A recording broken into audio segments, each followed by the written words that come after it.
Welcome back, everyone, to another incredible episode of Chat with Dan here for today. I mean, what can I say?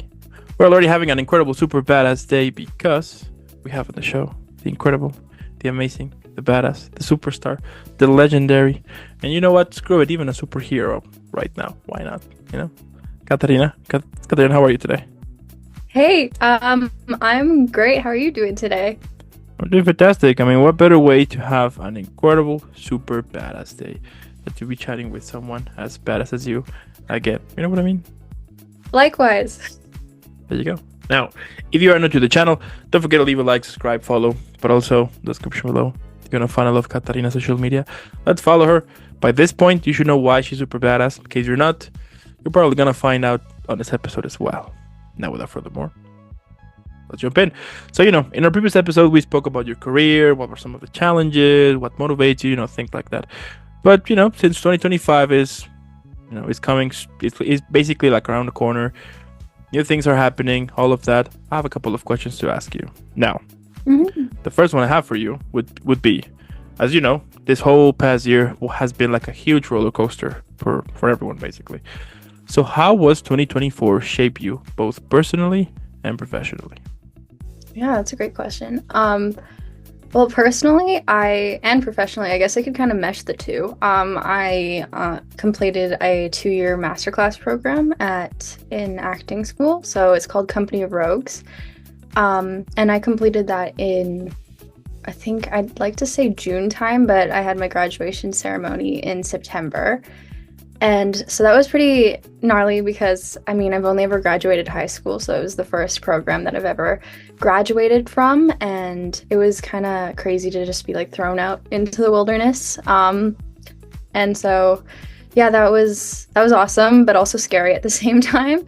And then I kind of have had a bit of a chill time since then. I was able to develop professionally, and it was a personal project while I was in school. My friend and I, her name's Elena Noble, and she and I decided to write a script together. So we'd never written anything before, but we just kind of decided to try our hand at it. I've always loved to write, so I said, why not? Let's give it a go. And I think we started in end of 2023. And then we applied for grants around this time last year. So I was in school, and we kind of just heard whispers about, you can get funding through like the government to put up your own project. And so we decided to try it out. And really it was just like for fun, to be honest, because at the time there was not really any actor was on strike, COVID stuff was just kind of starting to come back. So you really have to create your own opportunities and like keep your mind busy yourself. And that's really why we started to write to begin with.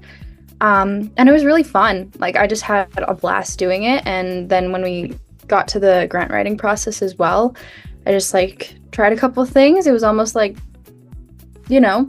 explaining why we wanted to make something and like why we wanted to make where I live, like the community, including that in the story and whatnot. It was really cool. And then luckily we got the grant, which was a really big surprise. I kind of didn't expect that. So I got the email, like we didn't really hear back, and then I got the email in June that we got a grant. So that was really fun. And then since then it was kind of like pre-production planning up until October. And then so I had graduated from my school and then kind of launched myself into pre-production. And then we were able to produce it in October. It's a short film, but that's kind of what I've been up to. And it wrapped. And then November was planning post-production with the editor. And we're just kind of in the post stages of things now. And it's been that's been a roller coaster, I'd say, because there's been a lot of challenges and like learning curves, but also like so much fun to be had as well. Totally, but I think it's part of I think it's part of the whole process, and it's cool the fact that I think that's even better whenever you are not expecting anything out of it. Whenever you are jumping to something and you're like, meh, whatever, and then turns out that something actually came out of it, and you're like, oh, I think that is kind of Yeah, perhaps like a sign, or it was kind of meant to be somehow. You know what I mean? Yeah, absolutely. It was super fun. And I think it was just a gift, like a blessing to be able to learn something. And like, I think you're totally right. Just jumping into something when you're least prepared, because like, when are we really ever prepared to start something new, you know? Totally, totally. And can you share like a specific moment from this year that truly tested you? Um, Honestly, I would say, hmm, specifically, I don't know if I have a specific moment, but I'd say like have always been little hurdles. Um, I think with my career, like acting in general, it can be if you don't take care of yourself mentally, it can be very hard. Um, and like there's a big hustle culture involved in it. Like you gotta go, go, go. Um, and it is competitive. And I think that if you don't like ground yourself and take care of yourself, you can kind of get wrapped up and lost in the emotions. And like it did affect me as well. I don't think like anyone's immune to it.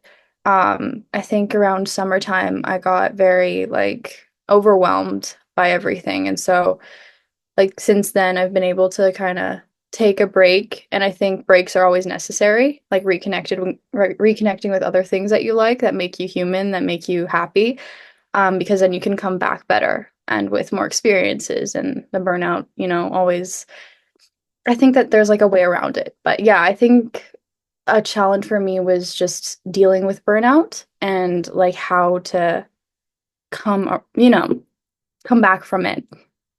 Cool. Absolutely.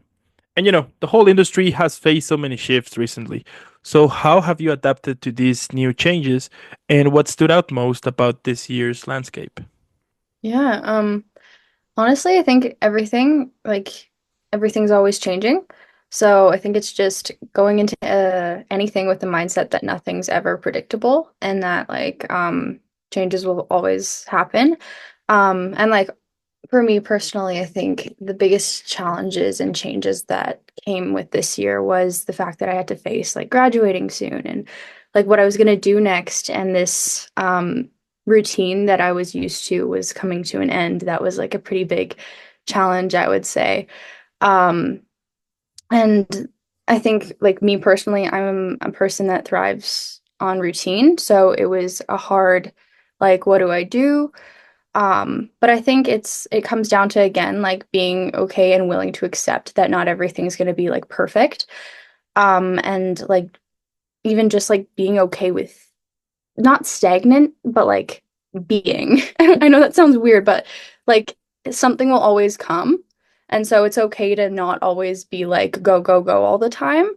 So that was something that I kind of learned. And then another thing like I dealt with throughout the industry was the strike not really like offering too many opportunities in Canada, that is, around springtime.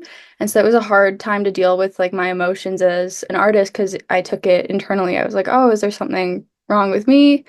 But I think it's just like knowing that your worth doesn't equate to what is going around in the world, and that there's always something else that you can focus on or create yourself. Yeah, yeah, I like it. Totally.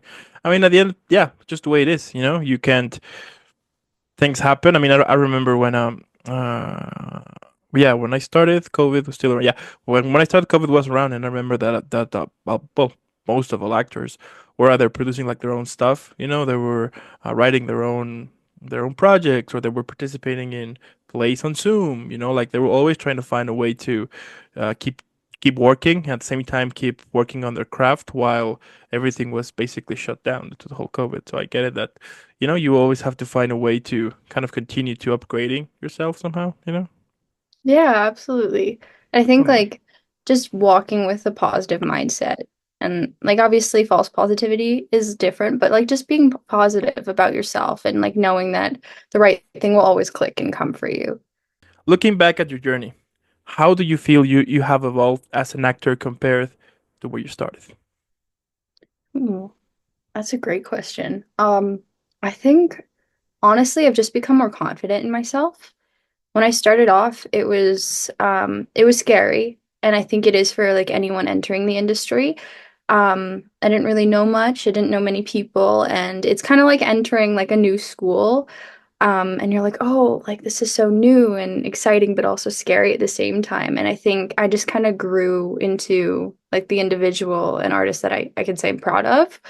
Um, and like I walk with a bit more confidence and just that knowledge that, you know, nothing is ever personal. Like in any rejections that you do get, everything that like happens is kind of meant to be, and there will be like roles or opportunities that are meant for you. Um, and I think just like being confident in myself, and being a person outside of the industry too. Like I absolutely love to spend time with my family, and when I can, like I love to hike and read books and just educate myself. So I think it's just like bringing those elements into your craft too makes it so much more interesting. And I think the way that my career has been shaped is I try to like implement my personal life into my work while also having a separate life, if that makes sense. It's like a whole melting pot of things, but it definitely makes me more confident. And I think like not comparing myself to anyone else or anyone else's journey helps a lot too. Totally. What do you think the 12-year-old version of yourself would think about you right now? I think she'd think I was doing something super cool. She's always loved, I'll talk about myself in third person. She always loved like Disney movies and movies in general and just like fictional, like cool things and get to embody that and like actually embrace the creative side of like humanity and get to tell stories and be a part of all of that. I think she'd think that'd be really cool. She'd be really proud of me, and I think she'd want to hear a couple stories for sure. There you go. I like it. And has there been like in a specific moment throughout this year when you realize just how far you have come as an artist? It was there was a couple. There were I did a pro like my program, I did Shakespeare. Um and I did Macbeth, and that's where I met my boyfriend, who I think you spoke to last week. Um but we were able to kind of put on a nice performance of like Shakespeare, and that's always been something that I found really cool and kind of intimidating because it's so much work and like you have to delve into it and there's so much undertone. But I've always wanted to do it, and then I remember like coming away from that project after we'd performed it really proud of myself and going, oh, I was able to do that and I had a lot of fun. And like the next time that I do something like Shakespeare, I'll have the knowledge that I was capable. And that like, you know, you have permission to go above and beyond. Like you can incorporate sound and costume and all that. And I think it was just eye-opening to really like create something. Um, and I think another thing was just like being able to tell my own story that I wrote and that I put pen to paper. And then somehow, like that whole process of writing a script and then being able to actually produce it and see it come to life and like have all the crew members and cast members in one place and also being able to like cast people.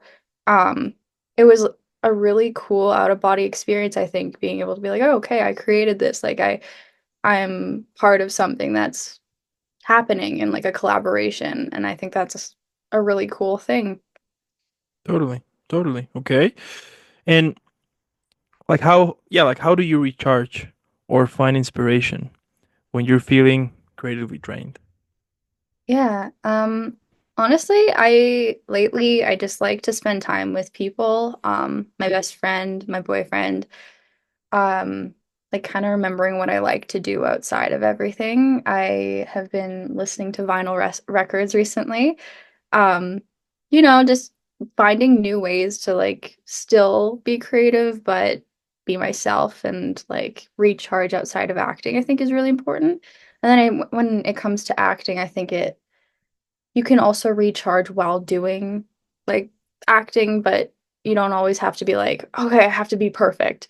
Like you can have fun and view it as like let's play around, mess around and see what comes out of it.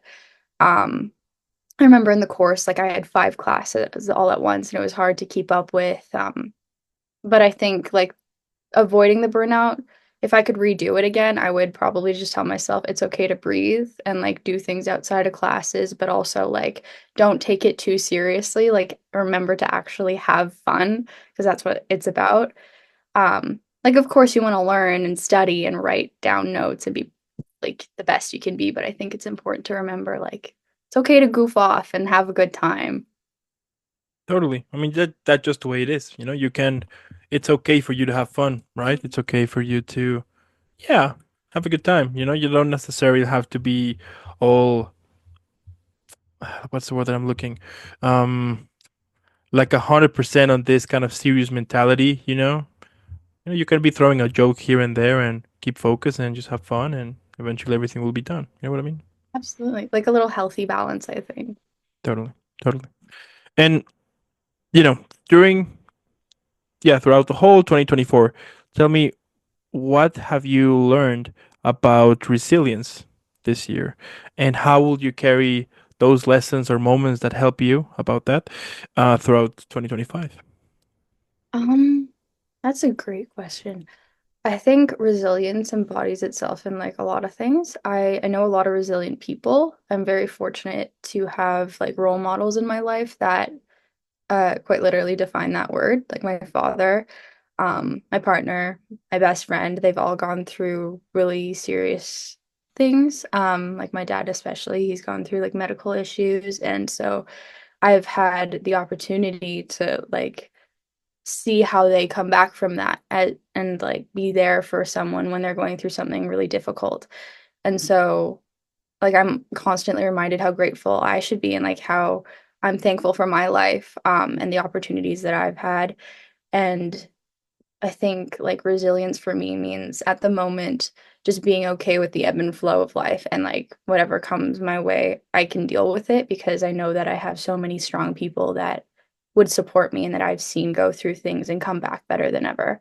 And I think that it just comes down to like being a positive person who's willing to grow and accept like my faults, but also like my awesomeness and like what I am good at. Um, and like everything will always get better. And especially in this industry, like things can be negative, but there are a lot of positives too. Like we get to create and be part of something greater than ourselves. And so if like you feel down for anybody else out there that feels kind of down, it's okay to like take a moment, breathe, and then like come back with a refreshed mindset. Yeah, yeah, totally. I mean, at the end, once you start to relate or to find inspiration on people that perhaps are dealing or has dealt with similar situations like you, things start to get like a little bit easier, because I mean, let's face it, whenever we are having like a problem or something, we tend to be in our bubble and have like this idea that nobody understands how we truly feel. But once you basically burst that bubble and you take a look around, you start to discover that there's actually a lot of people that it's been exactly the same thing as you do, similar, or they have dealt it in the past. So. Yeah. And like there's nothing wrong with finding comfort in like other people and asking for help when you need it. Totally, totally. Yeah, that's super important. Absolutely. Mhm. And tell me, what's a personal resolution you're setting for yourself outside of acting? Ooh. I honestly I kind of want to like go back to school sometime, so it's like a long-term goal. I want to get a degree and like I'm sure I can find something that maybe aligns with the film knowledge and like education that I've received. I'm thinking like maybe something business. But I've been kind of wanting to go back to school recently, so that's a goal of mine. And then I think just like short term is just to have fun and like live life and experience new things like how you're modeling your little figurines back there. Maybe I'll pick up a new hobby and like learn cycling or something like that. Totally. I mean, you never know, and I think that's the most cool thing about life. That sometimes can life be. Yeah, it's so we. Yeah, it's just I have discovered that when probably what we said before, that when you're not expecting anything, and just let yourself go with the flow, eventually cool things might come around, like a new hobby or a new, yeah, like something new will appear if you have your door open to everything and just don't expect anything. I think it's more fun. Yeah, I 100% agree with that. Totally, totally. And if your 2024 were a movie, what would it be called? But also, yeah, like what genre would it fall under? Ooh, interesting. Could wear a movie. Um, what would it be called? I would call it hmm. Ooh, okay. Let me think of the genre first. I think it'd probably be like an action, but also like coming of age because I've learned a lot this year. And I've had a lot of personal growth. And I would say I'm proud of myself. So I think it would be a coming of age kind of action filled year. And I'd call it, yeah, I think I would call it like changes or something like that. Hmm. Okay, changes. Yeah.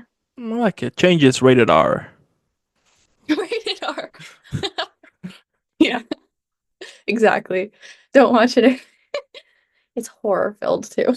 Yeah, I mean, when you're a kid, probably just keep it there. Have fun, be super naive, and then eventually you'll be like, oh, I will see changes now. I'm older. So, you know what I mean? Yeah. Honestly. Yeah. I think it's important also just to like, that's a good point too, to always like remember there's a kid in you and that it's okay to like be, an adult, but still embrace the child in you and have fun. Yeah, totally. I mean, I think that's the most cool part about everything that the other day I just remember like randomly the other day I was checking this meme in which they were saying like that men don't grow up. What happens is that our hobbies become expensive.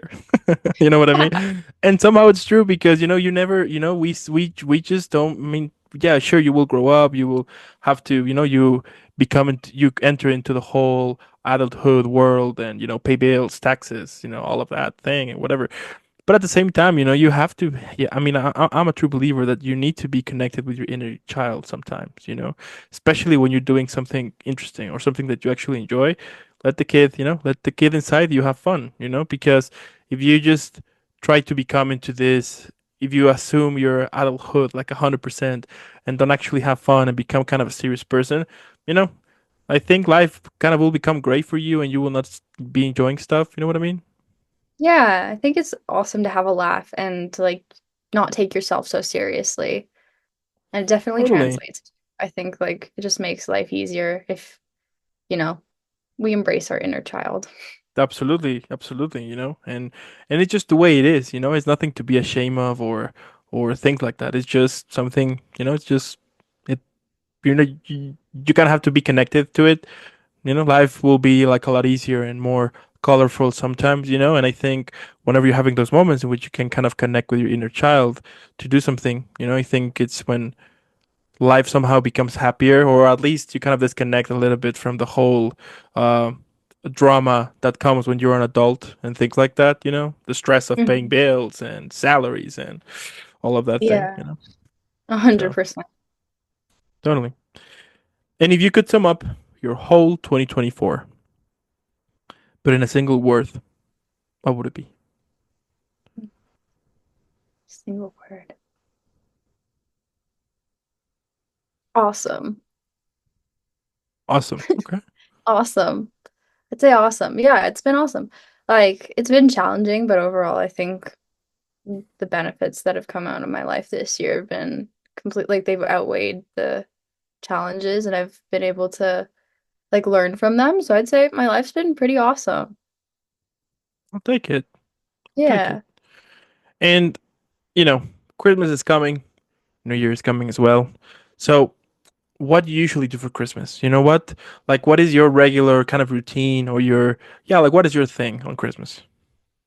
Um, well, my family tends to we have a German Canadian family, so my dad's from Germany, and we used to do this thing where on the 24th, so Christmas Eve, we'd have like as kids, like Saint Nicholas would come to the house, and then you'd get to, look in your shoes, and there'd be a little gift there. But now we kind of just celebrate the Christmas, pre-Christmas, so I guess New Year's, like not we don't really drink, but we have like a glass of champagne or something, and then like toast to everybody, and then the following morning we have our Christmas like gifts opening, family gathering, and then around like late afternoon we'll have a dinner, and we'll just be happy to be in each other's presence and get to eat with each other, honestly. And Yeah. it's really nice. I think it's a little homey tradition. We have like a few, like I made a chain. I don't know if you can see over there. And Oh yeah. I every day take a little paper off and count the days down. Um, and then like we have little traditions, advent calendars and all that. But yeah. So on a previous interview, I asked you about like what motivates you, right? Like what keeps you going when you're having like those kind of sad days or days in which you're questioning yourself. So my question here is the same thing you told me back then is still the same thing that motivates you, or somehow something has changed like a little bit as back then? I think previously it was more of like I had a motivation and I think it's pretty similar to now, but I think it's changed a little in the sense that I don't really do it like I always want to make sure that I'm having fun because previously like I don't think I always was selective with the projects that I was taking on or like what I really wanted to do, and I think it's important to like do what makes you happy and like not just something that may further your career, if that makes sense. You should be like passionate about it and actually want to do the work. I know it sounds silly, but some people take jobs that they don't want to do, right? So I think my motivation kind of comes down to do it if it makes you happy. Totally. I mean, you need to be focused for like when you're like pursuing a dream and sometimes you have to find a job that perhaps is not the thing that you love the most, but hey, as long as that thing can finance everything in order for you to keep pursuing what makes you happy, I think like I think that's like the whole key to it, that some people sometimes they kind of forget, that they think that unless you dedicate unless you manage to dedicate 100% on thing that makes you happy, you're gonna make it, which is not. We have heard like a lot of times that there's a lot of actors, like A-list actors now, that they were working in restaurants. Some of them were like flipping burgers or working in offices, things like that, because you need to sustain yourself, and as long as you are able to do that and kind of work in, yeah. So when you're working on your craft, at least you will be like more relaxed knowing that at least your finances are handling on some other thing. You know what I mean?